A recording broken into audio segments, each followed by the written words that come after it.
The mind is everything. What you think, you become. Have you ever stopped to wonder, why do we suffer? Why does life, in all its beauty, seem intertwined with pain? These are not just questions. They are the starting point of one of the most profound journeys in human history, the search for truth. Today, we delve into a story that began over 2,500 years ago, a story about a man who dared to confront the very essence of existence. Siddhartha Gautama, born a prince, lived a life most of us can only dream of. He had wealth, power, and luxury at his fingertips. Yet, beneath the surface of comfort, he sensed something missing, something greater. It wasn't until he stepped outside the confines of his palace that everything changed. He saw the harsh realities of life, aging, sickness, and death. It was then he realized the fragility of human happiness. This revelation ignited a burning question within him. Is there a way to rise above suffering? This question led Siddhartha on an extraordinary quest, a journey that culminated in his awakening beneath the Bodhi tree. It was there that he uncovered the Four Noble Truths, a timeless blueprint for understanding life and transcending suffering. What are these truths? Why do they remain relevant in a world so different from the one where they were born? How can they help us navigate the challenges of our modern lives? From daily stress to the search for deeper meaning? Join us as we unravel the profound wisdom of the Four Noble Truths and discover how these ancient teachings can transform not only your perspective, but your very existence. Let's begin. The journey of the Buddha. Peace comes from within. Do not seek it without. Siddhartha Gautama's journey began not with triumph, but with a question so powerful that it disrupted his life of privilege and luxury. Imagine a young prince, shielded from all suffering, living in a palace where every need was met, where every desire was fulfilled. Yet, one fateful day, his world unraveled. For the first time, Siddhartha encountered the realities of life. An old man struggling with frailty, a sick person writhing in pain, and a corpse being carried to its final resting place. These images weren't just fleeting moments. They were revelations. They exposed an undeniable truth. Suffering touches everyone, regardless of wealth, power, or status. But Siddhartha's story didn't end in despair. Instead, these encounters ignited a fire within him, a determination to find answers. Was suffering an inescapable part of life? Or was there a way to transcend it? Leaving behind his palace, his title, and even his family, Siddhartha embarked on a path few would dare to tread. He became an ascetic, living in extreme simplicity. He pushed his body and mind to their limits. For years, he practiced severe austerities, seeking enlightenment through self-denial. Yet, even as his body weakened, the answers he sought eluded him. It was only when he abandoned extremes and embraced the middle way, a balanced approach to life, that clarity began to emerge. Under the shade of the Bodhi tree, after a night of deep meditation, Siddhartha's quest reached its climax. As dawn broke, he attained enlightenment. He became the Buddha, the awakened one. But the Buddha's awakening wasn't just a personal victory. It was a universal insight, a realization that suffering has a cause. And because it has a cause, it can be overcome. This understanding formed the foundation of his teachings, the Four Noble Truths. His first discourse, delivered at Deer Park in Sarnath, wasn't a grand sermon. It was a simple, profound conversation with 5 ascetics, his former companions. He shared his discovery not to impose a doctrine but to offer a path that would lead anyone willing to walk it, from ignorance to wisdom, from suffering to peace. Now, as we delve into the Four Noble Truths, let's explore how this ancient wisdom continues to resonate in our modern lives. The Four Noble Truths. To understand suffering is the first step to overcoming it. The Buddha's enlightenment beneath the Bodhi tree was not just an individual awakening. It was a discovery of profound truths that define the human experience. These insights, known as the Four Noble Truths, are the cornerstone of his teachings. They serve as a roadmap guiding us from suffering to liberation. The first truth is the truth of suffering, known in Pali as dukkha, life. in all its forms, is marked by dukkha. This word is often translated as suffering, but it encompasses so much more. Dukkha speaks to the inherent dissatisfaction, the instability, and the impermanence of existence. Think of moments of joy, how fleeting they are, how they pass like whispers in the wind. Even in happiness, there is a shadow of impermanence. Relationships end, possessions fade, and health deteriorates. Dukkha is not a pessimistic view. It is a realistic one, a mirror reflecting the ever-changing nature of life. But suffering isn't limited to pain or loss. It includes the subtle restlessness we feel, the longing for something more, even when all seems well. This is the universal truth of life's imperfection, and the Buddha invites us to acknowledge it, not to despair, but to begin understanding. The second truth is the origin of suffering, known in Pali as samadaya. If suffering is universal, what causes it? The Buddha traced its root to tanha, or craving. This is a deep-seated desire for pleasure, existence, or even non-existence. Craving is like an unquenchable thirst. It drives us to cling to fleeting pleasures, to chase after illusions of stability, and to resist the inevitable changes of life. Whether it's the pursuit of material wealth, the longing for eternal youth, or the refusal to accept life's impermanence, craving binds us to the cycle of dissatisfaction. Here lies a crucial insight. Suffering isn't imposed upon us by an external force. It arises from within, from our own attachments and aversions. And if it arises within, it can also be dismantled. The third truth is the cessation of suffering, known in Pali as nirodha. Here, the Buddha offers a message of hope. The end of suffering is possible. This is nirodha, the cessation of dukkha. To extinguish the flames of craving and attachment is to find liberation, a state the Buddha called nirvana. Nirvana is not an abstract ideal. It is a profound transformation, a state of peace, free from the cycles of longing and dissatisfaction. It is the realization that by letting go of what we cling to, we open the door to true freedom. And this isn't a promise for some distant future. It is a possibility here and now, in this very life. The fourth truth is the path to liberation, known in Pali as magga. Having diagnosed the problem, identified its cause, and revealed the cure, the Buddha presents the prescription. This is the Noble Eightfold Path. This path is not a quick fix.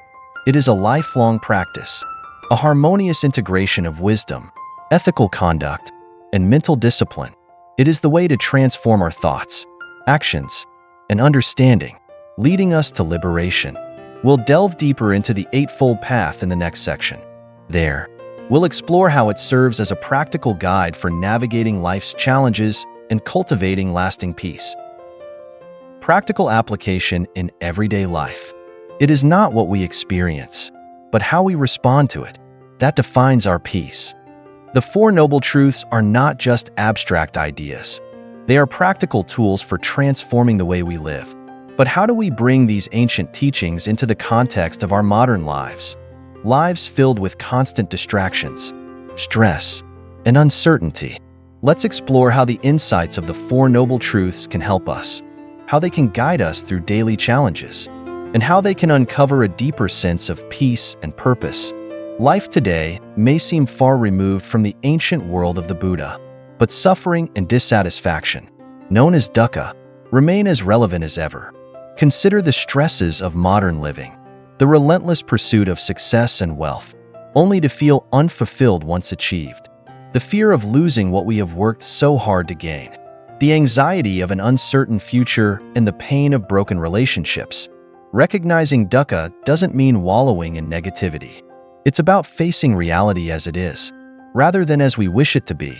When we accept life's impermanence and imperfections, we create space to focus on what truly matters. The Buddha taught that craving, or tanha, lies at the heart of our suffering. In today's world, craving takes many forms. The endless scroll through social media, seeking likes and validation, the compulsion to buy things we don't need, hoping they will bring happiness, the constant comparison of ourselves to others, driven by fear of inadequacy. Mindfulness is the key to recognizing these patterns. Pause and ask yourself, Am I acting out of craving? Or am I acting out of genuine intention? This simple awareness can interrupt the cycle of dissatisfaction. It can help us make more conscious choices. Letting go doesn't mean giving up. It means releasing attachment to outcomes. Whether it's a promotion we didn't get, a relationship that ended, or even the impermanence of life itself, we suffer less when we learn to let go. A practical way to practice letting go is through generosity. Give freely, not just material things, but your time, your kindness, your attention, and do so without expecting anything in return. Generosity weakens the grip of craving. It fosters a sense of connection and contentment. In a culture of extremes, where workaholism battles escapism and indulgence conflicts with deprivation, the middle way offers balance. It's about finding harmony in our actions and thoughts, cultivating self-discipline without self-punishment, and embracing simplicity without neglecting responsibility. Ask yourself, am I striving too hard or not hard enough? The answer lies not in extremes, but in the wisdom of balance. Daily practices can help us cultivate liberation. First, practice mindfulness meditation. Dedicate even a few minutes each day to sitting quietly and observing your breath. This develops awareness and helps you recognize how craving and aversion arise in your mind. Second, reflect on gratitude. At the end of the day, think of 3 things you're grateful for. Gratitude shifts the focus from what you lack to what you have. It reduces craving and dissatisfaction. And third, practice right action. Align your actions with kindness and integrity. Whether it's a small gesture of compassion or a decision that prioritizes ethical values, each step reinforces the path to liberation. Even life's difficulties can become valuable teachers. A stressful day at work, a disagreement with a loved one, or a personal failure, all can be seen as opportunities to practice patience, equanimity, and understanding. The Buddha once said, "Hatred does not cease by hatred, but only by love. This is the eternal rule." By responding to challenges with wisdom and compassion, we transform suffering into growth. The Noble Eightfold Path. Just as a traveler uses a map to reach their destination, the Eightfold Path is the guide that leads us to freedom. After understanding the nature of suffering, its cause, and the possibility of its end, the Buddha offered a practical guide to walk the path toward liberation. This guide, called the Noble Eightfold Path, is not a series of rigid steps. Instead, it is a harmonious combination of practices that work together to transform our lives. Let me walk you through how this path can bring peace and clarity. First, we have right view. This is the foundation of the path. It is about understanding reality as it truly is. It means seeing that life is impermanent, filled with challenges, and without a fixed, unchanging self. Right view invites us to reflect on questions like, am I chasing happiness in things that will fade? Am I avoiding truths that feel uncomfortable but necessary for growth? By embracing clarity, we begin to see life without illusions. Next is right intention. This is all about aligning your thoughts with wisdom and compassion. It means letting go of harmful desires. It means cultivating kindness toward others and avoiding anger or cruelty. When your intentions are rooted in goodwill, your actions naturally become more peaceful and constructive. Moving on to right speech. The focus here is on using our words wisely. This involves speaking truthfully and kindly. It means avoiding lies, gossip, or harmful language. In today's world, this could mean pausing before responding to someone. It could mean thinking carefully about the messages we share online. Ask yourself, does what I'm about to say promote understanding, or does it create division? Then we come to right action. This encourages us to live ethically. It means respecting others, avoiding harm, and acting in ways that support harmony. Whether it is choosing kindness in our daily interactions, or standing up for what's right, every action has the power to contribute to a better world. Following that is right livelihood. This asks us to earn a living in a way that does not cause harm. This could mean choosing work that aligns with your values, or avoiding industries that exploit people or the environment. The question to reflect on is, does my work make the world a better place? Or does it add to suffering? Now, let's talk about right effort. This is the energy we put into cultivating positive qualities and letting go of negativity. It's about being persistent but not forceful. It's about gently guiding yourself to make better choices every day. Progress on the path comes from consistent effort, no matter how small the steps may seem. As we move forward, we have right mindfulness. This is the practice of being fully present in each moment. It means observing your thoughts, feelings, and actions without judgment. Imagine starting each day with a few moments of mindfulness, paying attention to your breath or noticing the beauty around you. Mindfulness helps us respond to life with clarity instead of being carried away by distractions. Finally, there is right concentration. This is the practice of focusing the mind through meditation. When the mind becomes calm and steady, we can see things more clearly. Taking even a few minutes each day to meditate can create profound inner peace. It can help us navigate life with greater ease. This Noble Eightfold Path is not about being perfect. It's about progress. Each aspect of the path supports the others, creating a balanced way of living that transforms suffering into peace and confusion into understanding. The transformative journey.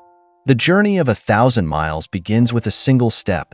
For those on the path to liberation, each step transforms the way we live and see the world.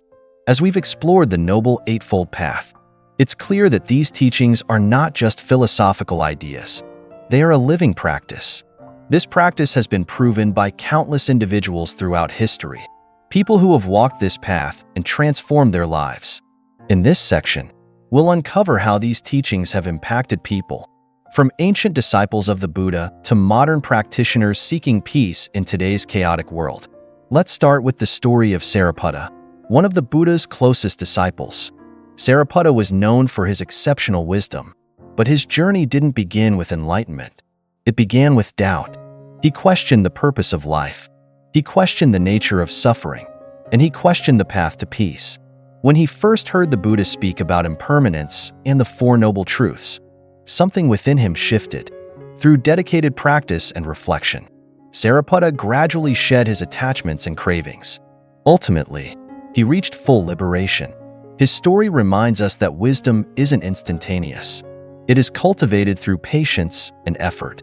Another inspiring figure is Mahakassapa, a monk renowned for his dedication to simplicity.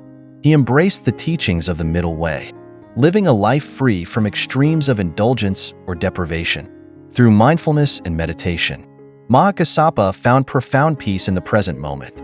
His life shows us that even in simplicity, there is great richness when we align our actions with purpose. But these transformative journeys are not confined to ancient times. Today, countless individuals continue to apply the Buddha's teachings. They use these teachings to overcome challenges and find balance in modern life. Take the example of a young professional struggling with anxiety in a fast-paced corporate world. By practicing mindfulness and letting go of attachment to outcomes, she began to experience a sense of calm even amidst deadlines and pressures. Or consider the story of a father seeking to mend a broken relationship with his child. Inspired by the principles of right speech and right intention, he chose words of kindness and understanding instead of blame. Over time, the bond that once seemed irreparable began to heal.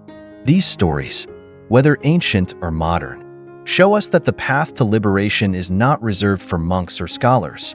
It is open to anyone willing to walk it. Each step we take, no matter how small, is a step away from suffering and toward freedom. In your own life, transformation can begin with simple practices.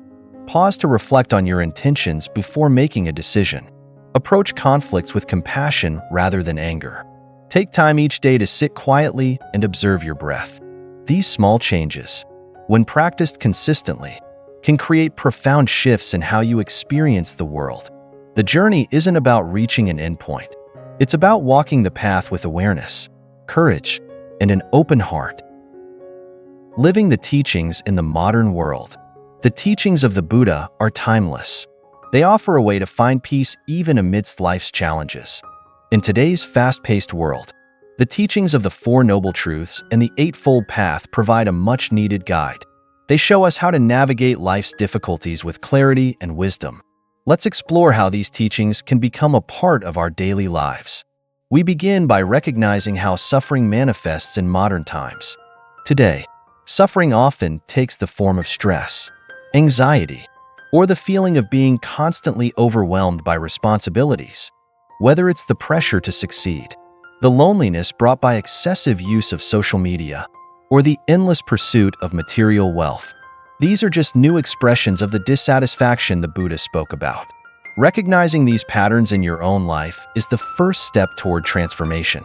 Next, the concept of balance, known as the middle way, becomes incredibly relevant. In our world of extremes, where overworking and escapism are common, balance is the key. It's about finding a rhythm that allows us to work hard without burning out, and to enjoy life's pleasures without becoming consumed by them. By practicing moderation in our habits, like limiting screen time or balancing work with rest, we can create a more sustainable way of living. Mindfulness is another essential practice, especially in the digital age, when distractions pull us in every direction. Mindfulness brings us back to the present moment. Simple practices like pausing to take a deep breath or savoring a meal without checking your phone can help ground you in the here and now.